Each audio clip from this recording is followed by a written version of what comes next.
Hello my dear students, welcome back again. This is Yasir Javed sir. Students, आज हम लोग बात करेंगे जैव प्रक्रम के तीसरे टॉपिक परिवहन के बारे में। स्टूडेंट्स, आज हम लोग पढ़ेंगे जंतुओं में परिवहन के बारे में।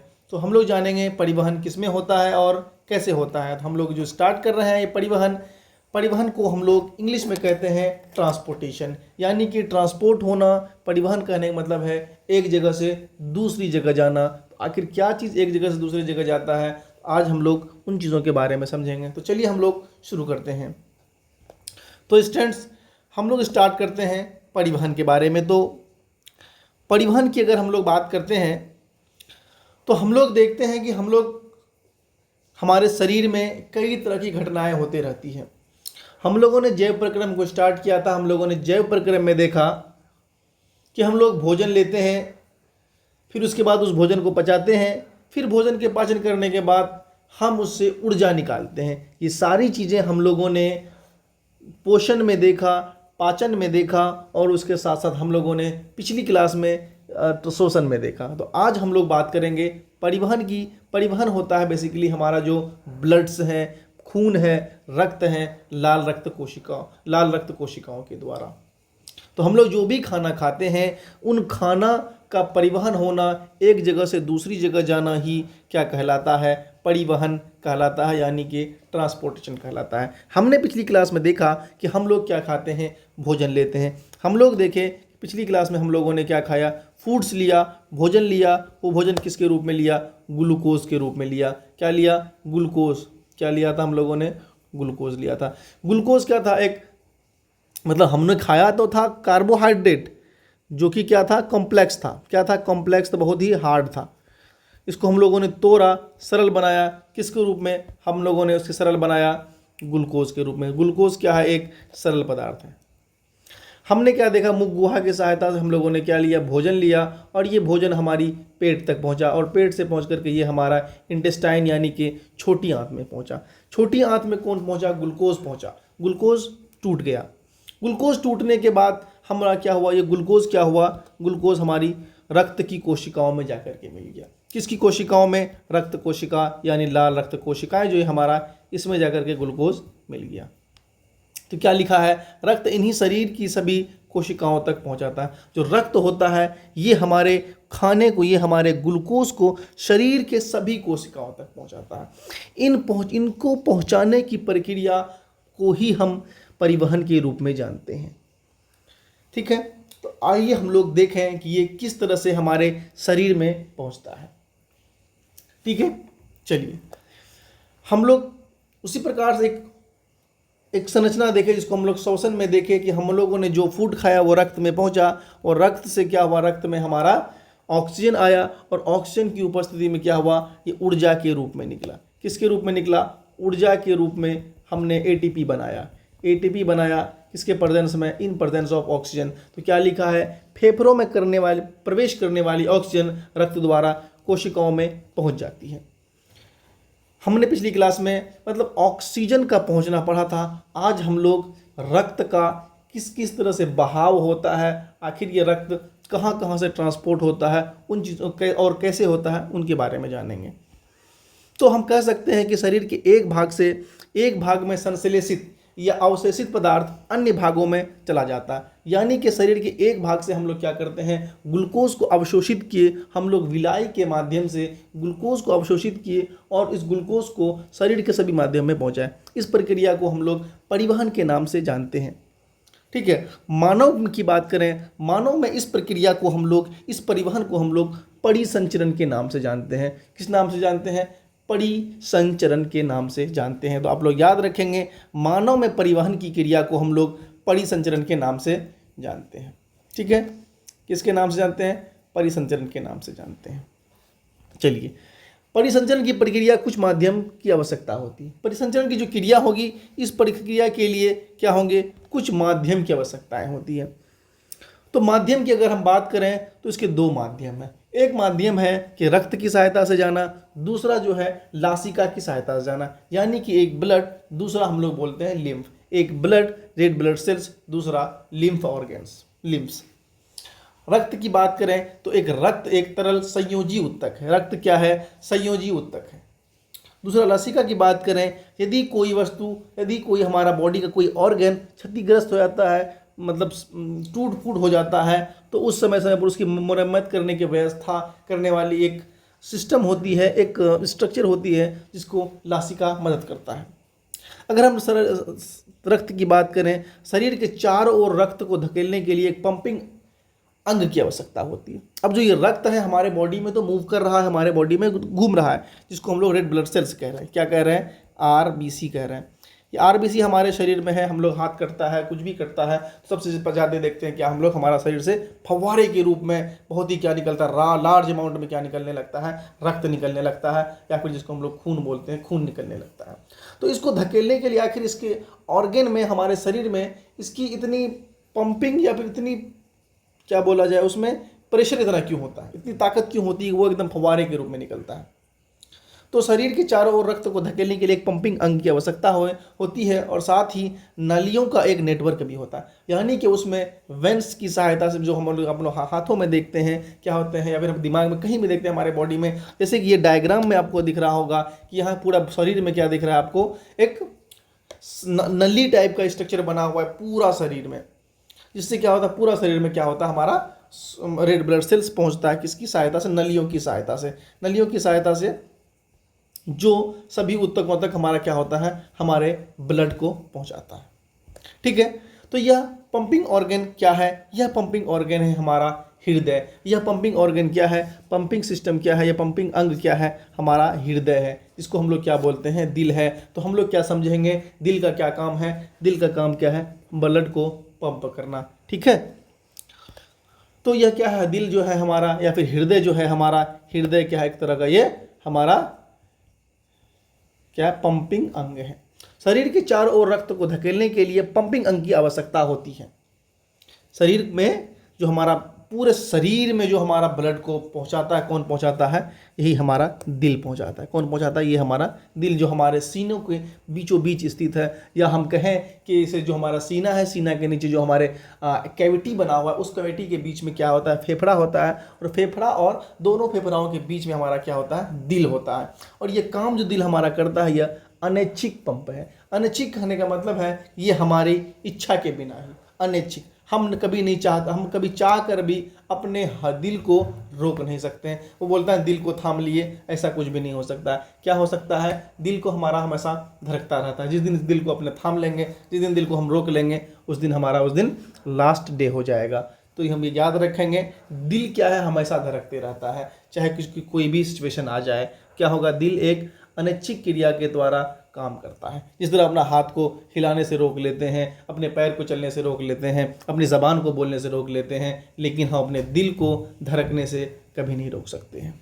आई थिंक ये बात आपको समझ में आ गई होगी। अब हम लोग यहाँ देखें, ये डायग्राम आपको दिख रहा होगा। इस डायग्राम में मानव हृदय आप लोग देख रहे हैं, मानव के दिल को देख रहे हैं। इस दिल में आप लोग स्ट्रक्चर को देखें तो आपको क्या दिख रहा है कि इसको जब हम लोग जूम करके देखेंगे, हमारे सीनों के बीच बीच दिल है। जब इस दिल को हम लोग जूम करके देखें तो हमें क्या देखने को मिल रहा है? दिल धड़क रहा है। क्या कर रहा है? दिल धड़क रहा है। क्या कर रहा है? ऊपर नीचे कर रहा है। इस दिल को भी देखें जो पूरा धड़क रहा है, इसके बगल वाले दिल को भी देखें, इस तरह से दिख रहा है, ये भी इस तरह धड़क रहा है।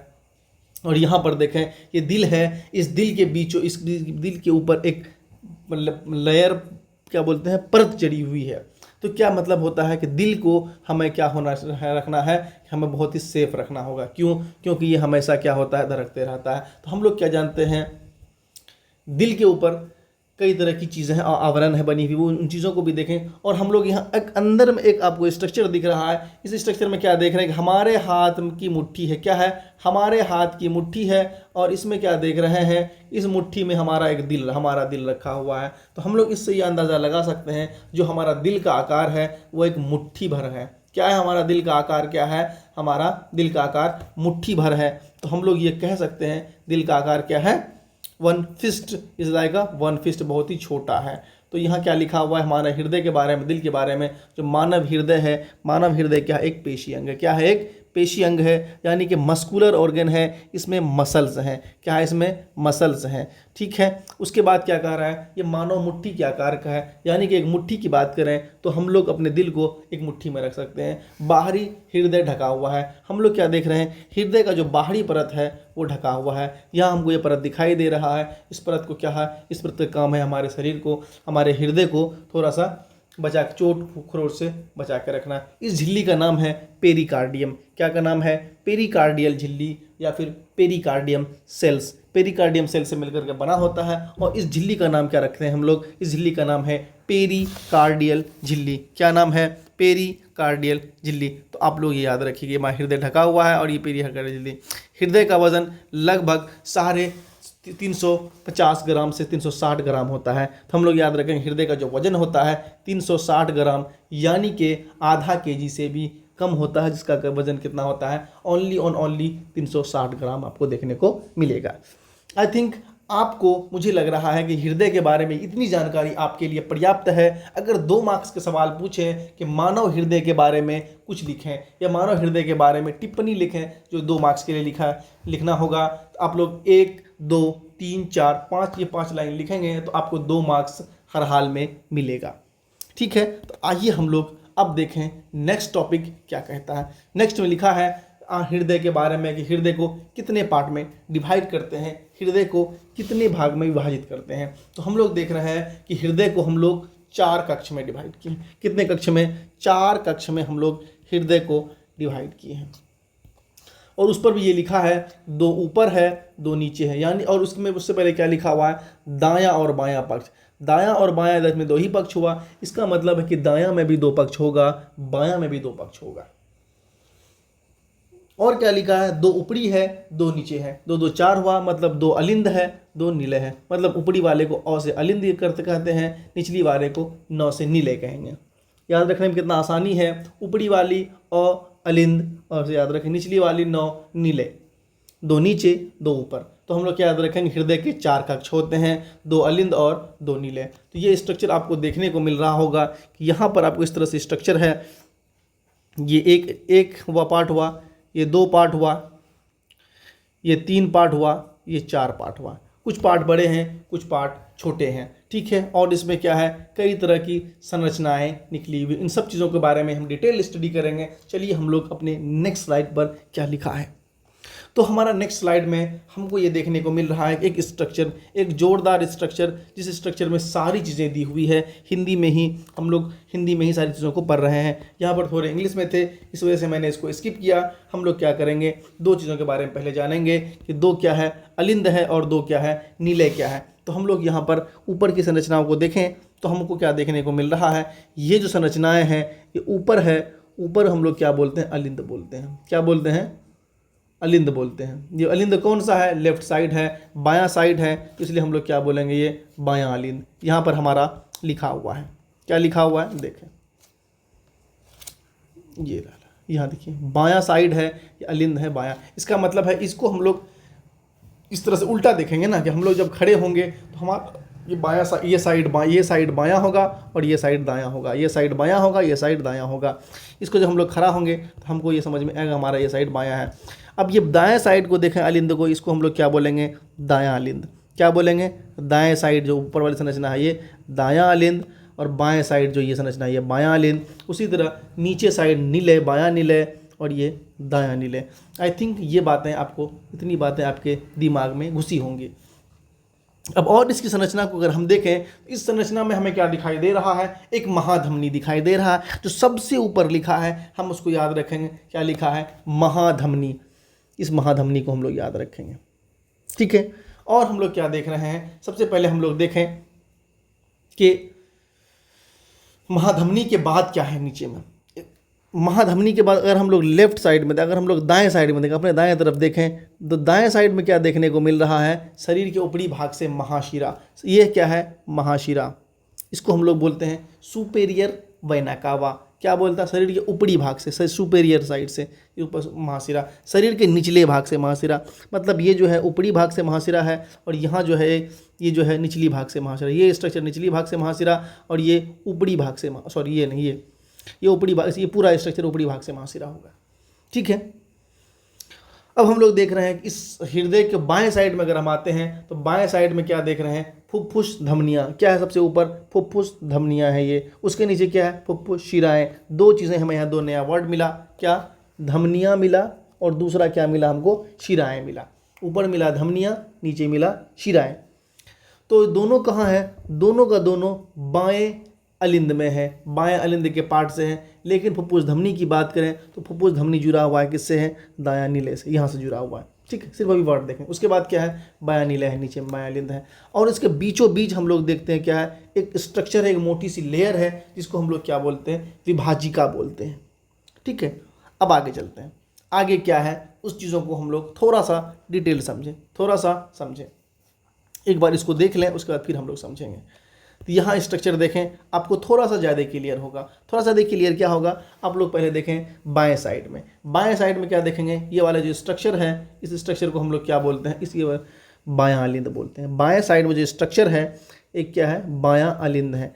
बायां अलिंद कौन सा है, ये स्ट्रक्चर बाएं साइड में। बायां अलिंद के जस्ट नीचे ये वाल्व बना हुआ है, जो उजला कलर का आपको दिख रहा है। इस वाल्व के नीचे जो लेयर, जो कोस्ट बना, उसको हम लोग बोलते हैं बायां नीले। उसी तरह दायां साइड में देखें, दायां साइड में ऊपर वाला कोस्ट है, अलिंद है, उसी के नीचे क्या बन, जस्ट एक जगह बनी हुई, जिससे क्या है कि पास होने वाला एक स्ट्रक्चर बना हुआ है, उसी को हम लोग नीचे, उसके नीचे के हिस्से को क्या बोलेंगे, दायां नीले बोलेंगे।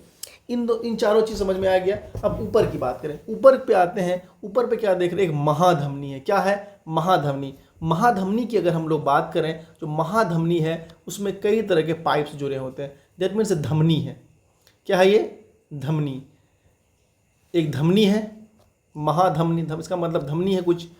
और दूसरा क्या देख रहे हैं, महाशिरा देख रहे हैं। एक वर्ड क्या देख रहे हैं, महाशिरा देख रहे हैं। धमनी की बात करें तो धमनी में क्या रहता है, ऑक्सीजन वाला ब्लड। क्या रहता है, ऑक्सीजन वाला ब्लड। क्या लिखेंगे, ऑक्सीजन वाला रक्त। महाशिरा में क्या लिखेंगे,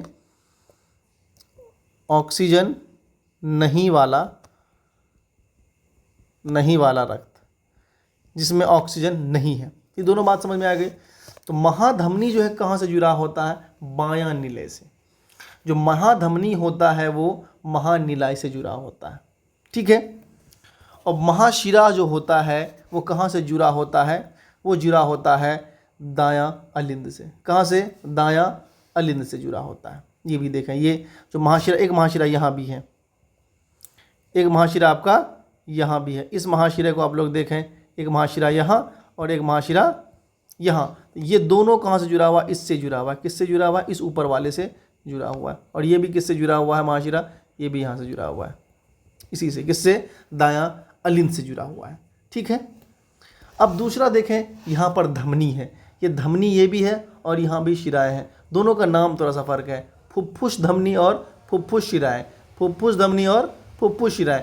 फुफ्फुस धमनी को अगर हम लोग देखें तो फुफ्फुस धमनी जो है जुड़ा हुआ है किससे, दायां नीले से। किससे जुड़ा हुआ है, फुफ्फुस धमनी जो है यहाँ जुड़ा हुआ है किससे, दायां नीले से जुड़ा हुआ है।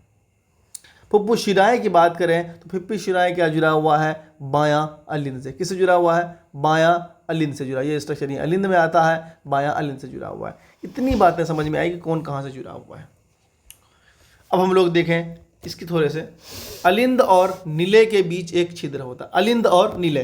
तो हम लोग यहाँ थोड़ा सा इसको विजुअलाइज करें अच्छे से, क्या क्या था यहाँ पे आने के बाद। ये भी, सॉरी,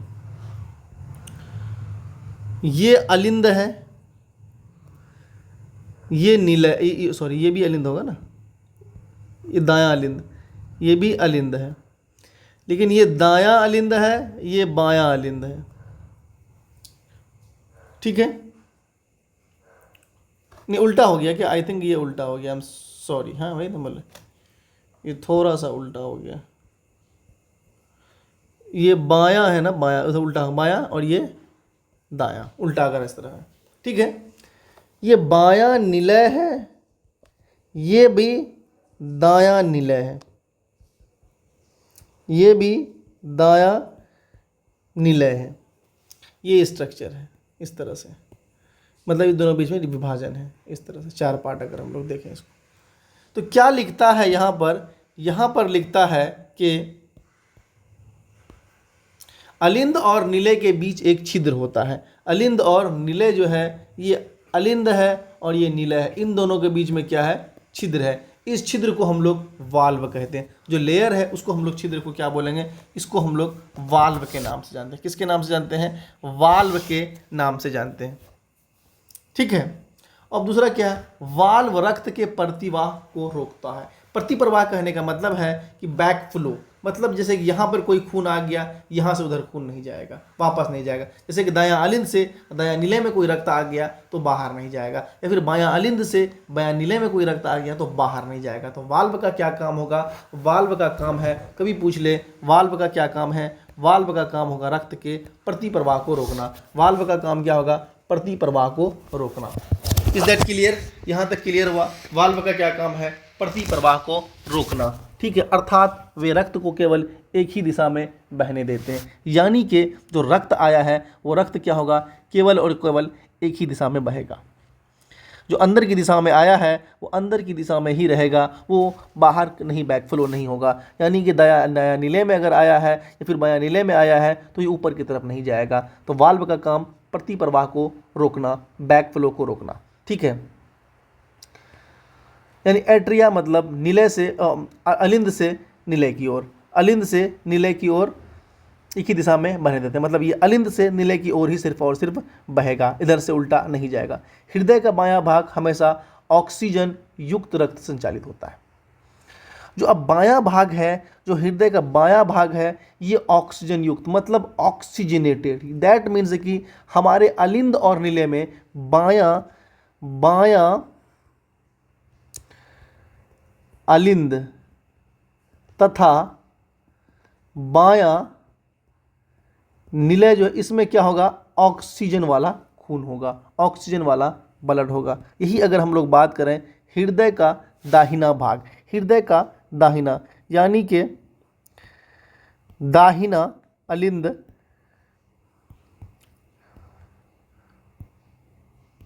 और दाहिना नीले, इन दोनों में क्या है, इन डीऑक्सीजनेटेड ब्लड है। क्या है, डीऑक्सीजनेटेड मतलब ये ऑक्सीजन रहित होता है, इसमें ऑक्सीजन नहीं होता है।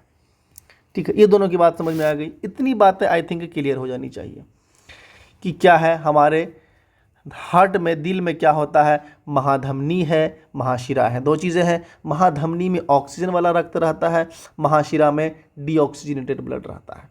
इतनी बात क्लियर समझ में आई। और दूसरा क्या समझे, इसके बीच में क्या है, वाल्व है जो रक्त के प्रतिप्रवाह को रोकता है। ये क्या है, वाल्व है, ये क्या है, वाल्व है, वाल्व प्रतिप्रवाह को रोकता है। और बायां साइड जो है, बायां साइड में ऑक्सीजनेटेड ब्लड आप लोग लाल लाल आपको दिखने को मिल रहा होगा। और बायां साइड की बात करें, इस साइड की बात करें तो ये हम दायां साइड की बात करें, दायां साइड में क्या है, दायां साइड में आपको क्या देखने को मिल रहा है, यहाँ पर क्या है, डीऑक्सीजनेटेड ब्लड और इसका रंग ब्लू है। ठीक है, तो अब यहाँ चीज़ देखें, जो फुफ्फुस धमनी है, फुफ्फुस धमनी कहाँ से जुड़ा हुआ है, दायां नीले से जुड़ा हुआ है। और दायां साइड की बात की तो यहाँ पे क्या होता है, ऑक्सीजन नहीं होता। दायां साइड की बात क्या किए थे, माइनस ऑक्सीजन। बायां साइड की बात क्या किए थे, प्लस ऑक्सीजन। मतलब यहाँ ऑक्सीजन है, यहाँ पे ऑक्सीजन नहीं है। तो यहाँ ऑक्सीजन नहीं है तो ये कहाँ से ब्लड ले जा रहा है, ऑक्सीजन नहीं वाला, लेकिन ये धमनी है। इसका मतलब क्या हो रहा है, जो ऑक्सीजन धमनी है वो धमनी में क्या है, माइनस ऑक्सीजन है। क्या है, माइनस, क्योंकि ब्लड कहाँ से ले जा रहा है, ये धमनी यहाँ से ले जा रहा है। किससे, दायां नीले, क्योंकि इसका जो देखो ये डायग्राम यहाँ से स्टार्ट हो रहा है, ये इसका स्ट्रक्चर यहाँ से स्टार्ट हो रहा है। तो इसमें क्या है, फुफ्फुस धमनी जो है, फुफ्फुस धमनी में क्या होता है, डीऑक्सीजनेटेड ब्लड होता है। क्या होता है, डीऑक्सीजनेटेड ब्लड मतलब रक्त, और मतलब वायु, ऑक्सीजन रहित रक्त होगा। क्या होगा, डीऑक्सीजनेटेड ब्लड मतलब ऑक्सीजन रहित रक्त हो रहा है। ठीक, उसी तरह फुफ्फुस शिराएं को देखें, फुफ्फुस शिराएं जो है कहाँ से जुड़ी हुई, शिराएं में हमने क्या कहा था, शिराएं में क्या होता है, ऑक्सीजन नहीं वाला रक्त होता है ना, महाशिरा, शिरा की बात की ऑक्सीजन नहीं वाला। तो यहाँ पर शिराएं में क्या देख रहे हैं, ये नीले से जुड़ा हुआ है, किससे, दायां नीले से जुड़ा है। दैट मीन्स कि नीले में ऑक्सीजन वाला ब्लड है, यानी कि इसमें क्या है, ऑक्सीजन वाला ब्लड है। तो ये दोनों क्या है, अपवाद है। हम लोग क्या पढ़े थे, धमनी में ऑक्सीजन वाला रक्त होता है, लेकिन अपवाद में फुफ्फुस धमनी। तो लिख सकते हैं यहाँ पर नीचे लाइन,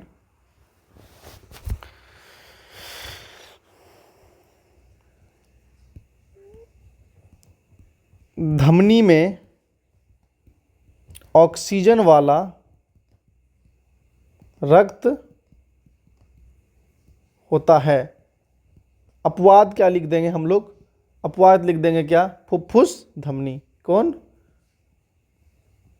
फुफ्फुस धमनी। इसमें क्या होता है? Minus oxygen. उसी तरह हम लोग क्या लिखेंगे? शिरा में,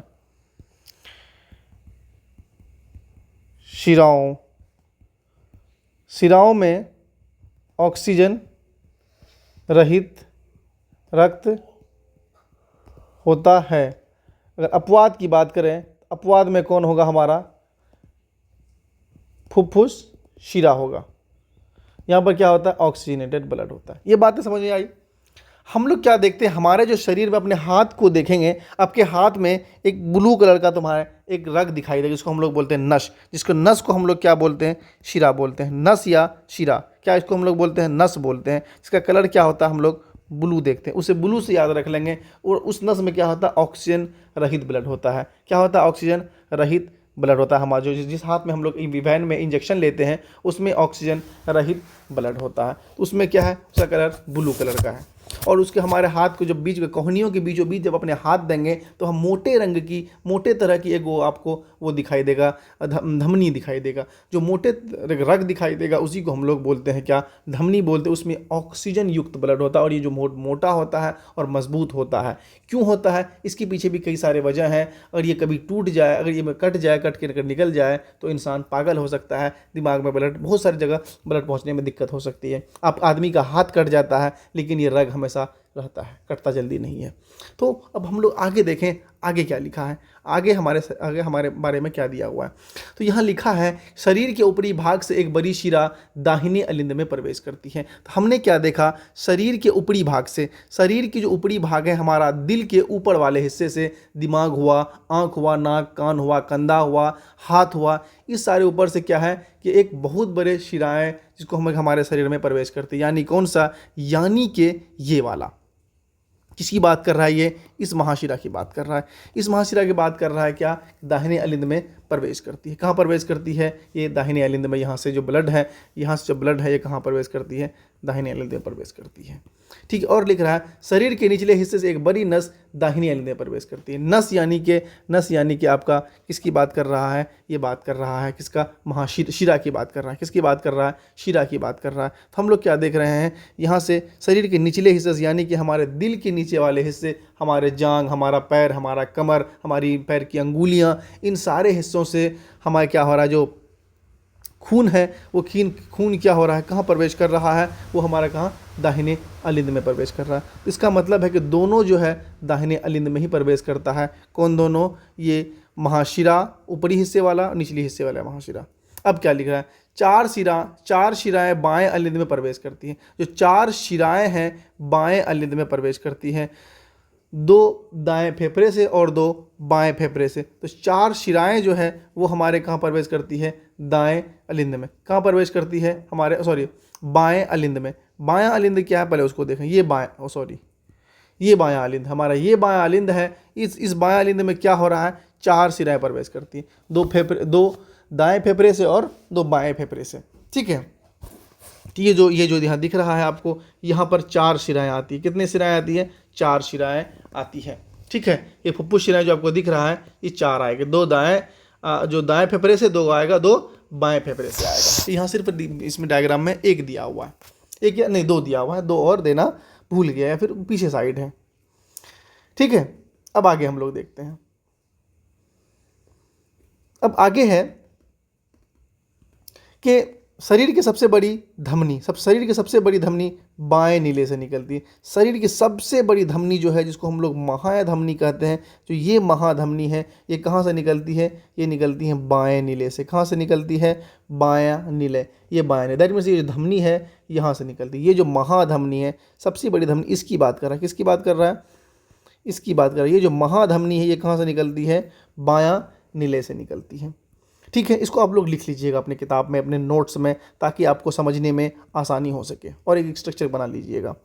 और क्या लिखा है? एक धमनी दाएं नीले से निकलकर 2 शाखाओं में विभाजित हो जाती है। जो दायां निलय है, ये वाला जो दायां निलय है, ये क्या होती है, 2 शाखाओं में विभाजित हो जाती है।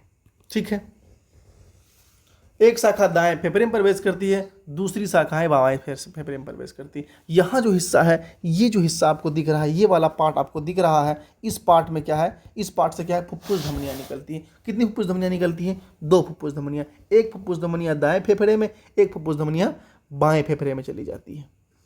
ठीक है, एक दाएं फेफड़े में और एक बाएं फेफड़े में। कहाँ देखने को मिल रहा है? ये कलर देखें आप, थोड़ा सा इसको हम मिटरब कर दें तो फिर आपको समझाने में आसानी होगी। इसको थोड़ा सा मिटा देते हैं, पूरा मिटा देते हैं, क्या दिक्कत। ओ सो सॉरी, ये पूरा डायग्राम ही चला गया हमारा। तो हम लोग थोड़ा सा इसको थोड़ा सा अलग तरीके से 1 मिनट, ये हमको मिटाना होगा इस तरह से। इतना मिटाते हैं, इतना मिटाते हम लोग क्या देख रहे हैं, 4 फुफ्फुस शिराएँ 4 है हमारा। फुफ्फुस शिराएँ 4 कौन सा है? 2 यहाँ दिख रहा है, 2 यहाँ दिख रहा है। ठीक है, फुफ्फुस धमनी कितना है? 2 है। एक राइट साइड में जुड़ता है, एक लेफ्ट साइड में। ठीक है, इधर से और इधर से। और ये महाशिरा तो ये वाला है, धमनी महाधमनी ये है। ये महाशिरा कौन सा है? ये वाला है। ये महाधमनी ये वाला है, ये वाला है। तो ये बातें समझ में आ रही है कि 4 इसमें निकलती है, 2 इससे निकलती। अब आगे देखें क्या है। अब हम लोग क्या देखें, let us study the working of heart, कि हमारा दिल कैसे कार्य करता है। अब इस चीज़ के बारे में हम लोग देखें। तो दिल का कार्य करने के लिए हमारा एक डायग्राम बना हुआ है, जो कि थोड़ा सा टफ डायग्राम देखने को मिलेगा, लेकिन आप अगर आप थोड़ा सा दिमाग लगाएंगे तो ये समझने में आसानी हो जाएगी, कोई दिक्कत नहीं होगा, टोटल चीज़ आसान है। हम लोग पढ़ लिए थे पहले ही, क्या है, ये दायां है।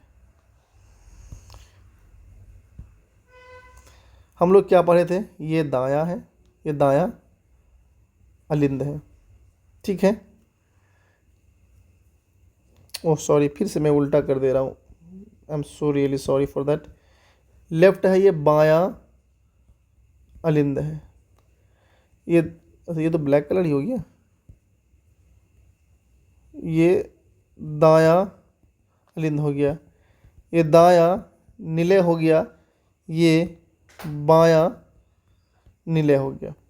हम लोग यहाँ देख रहे हैं क्या, शरीर से पहला हम लोग देख रहे हैं क्या, दायां अलिंद में क्या हो रहा है। दायां जो अलिंद में हम लोग क्या देखे थे, कि जिसको हम लोग बोले थे महाशिरा की बात की थी हम लोगों ने, इसकी बात की थी। किसकी बात की थी? इसकी बात की थी, ऊपरी शरीर के ऊपरी हिस्से से महाशिरा।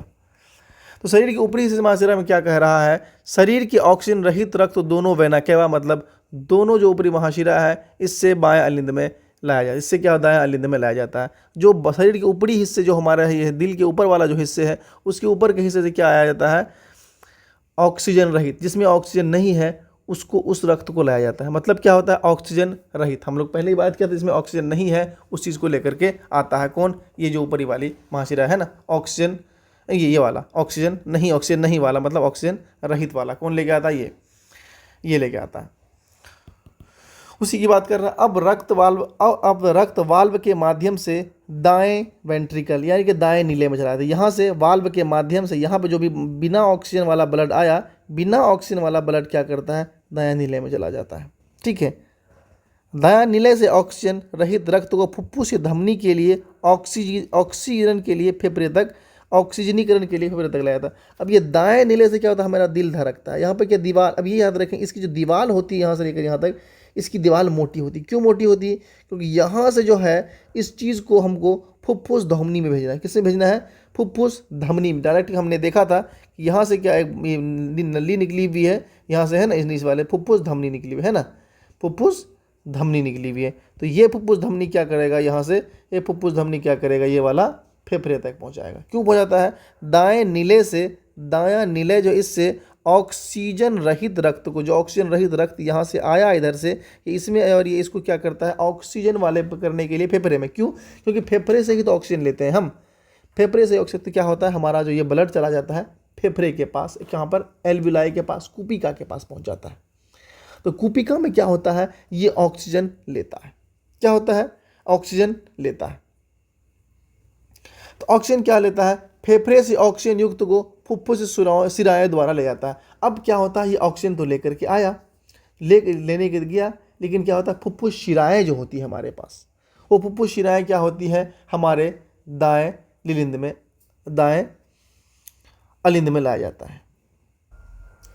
अब क्या देख रहे हैं हम, जो फेफड़े से क्या होता है, ऑक्सीजन युक्त। यहाँ पर क्या किया, ये क्या किया, फुफ्फुस धमनी क्या किया, ऑक्सीजन ले लिया। ऑक्सीजन लेने के बाद क्या हुआ, यहाँ पर ये वाला यहाँ होना चाहिए, थोड़ा सा मिस्टेक हुआ, ये यहाँ से उठ के चला आया। जो ऑक्सीजन युक्त वेन है, जो ऑक्सीजन लेने वाला शिराएँ है, जो फुफ्फुस शिराएँ हैं, फुफ्फुस शिराएँ क्या करती है, बाएं अलिंद में लाए। किस में लाया जाता है, यहाँ बाएं अलिंद में लाया जाता है। बायां अलिंद कौन सा है, ये बायां अलिंद में लाया जाता है। फिर बायां अलिंद से क्या होता है, रक्त वाल्व के माध्यम से बायां नीले में चला जाता है। कहाँ चला जाता है, बायां नीले। और हमने क्या देखा था, ये ऑक्सीजन युक्त आया कहाँ से, फुफ्फुस शिराओं से ऑक्सीजन युक्त आया था बायां अलिंद में, और ये बायां अलिंद से कहाँ चला आया, बायां नीले में चला आया।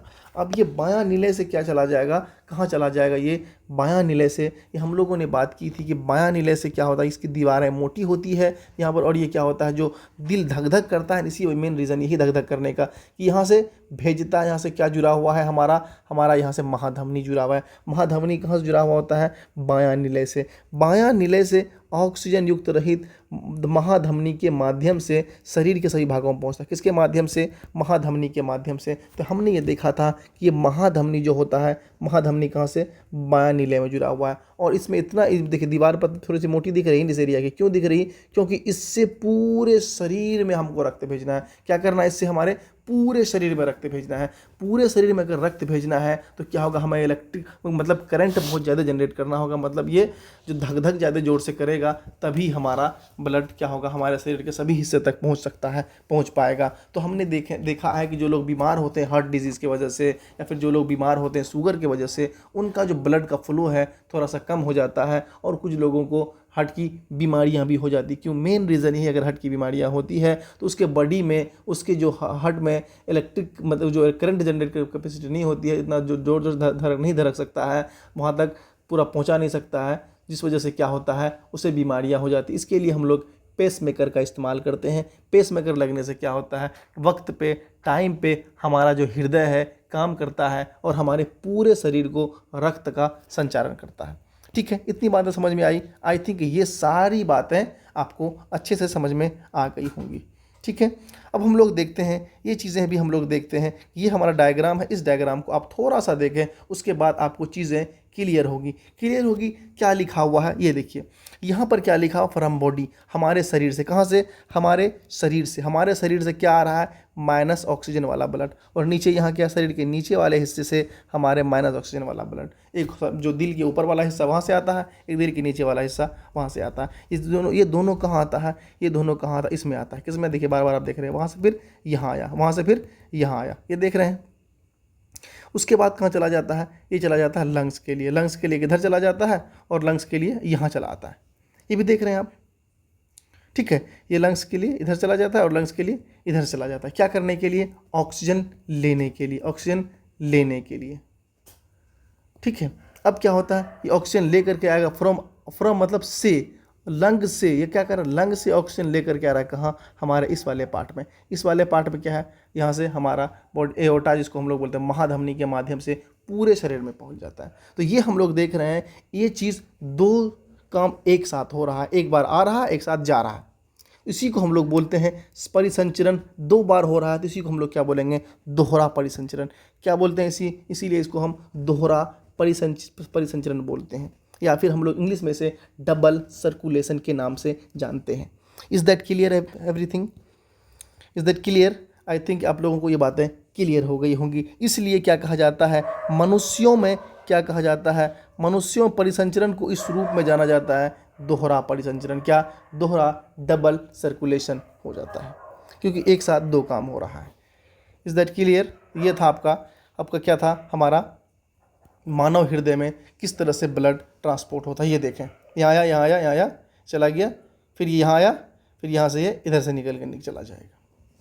ठीक है, अब बात आती है मानव हृदय का ऊर्ध्वाधर काट। अगर आप उसके डायग्राम को काट करके देखें किस तरह का, अगर बीच से बीचों बीच काट करके देखें तो आपको इस तरह का स्ट्रक्चर देखने को मिलेगा। ये स्ट्रक्चर आपको एक बार देखने के लिए और समझने के लिए है। आप इस डायग्राम को बनाएंगे अपनी किताबों में, अपने एग्ज़ाम में इसी तरह से आपको लिखना है। अगर कभी पूछ दे मानव परिसंचरण तंत्र के बारे में, आपको एग्ज़ाम में पूछ दे, तो आप इसी तरह डायग्राम बना करके जो जो घटनाएं मैंने आपको डिटेल में बताया है उन सारी घटनाओं को आप मेंशन करेंगे कि दयालिंद क्या होता है, दयानिलय क्या होता है, बयालिंद क्या होता है, बयानिलय क्या होता है, फुफ्फुस धमनी, महाधमनी के बारे में लिखना है, फुफ्फुस धमनी और फुफ्फुस शिराएं के बारे में लिखना है, ऊपर से महाशिरा, नीचे से महाशिरा, इन सब चीज़ों के बारे में लिखना है, और साथ में पेशी भित्ति, इनकी मोटाई के बारे में लिखना है। तो आपको 5 मार्क्स या फिर 6 मार्क्स का जो पूछता है बड़ा वाला आंसर, 6 मार्क्स में 6 मार्क्स मिलेगा, उससे कम मार्क्स आपको मिलने की कोई संभावना नहीं होती है।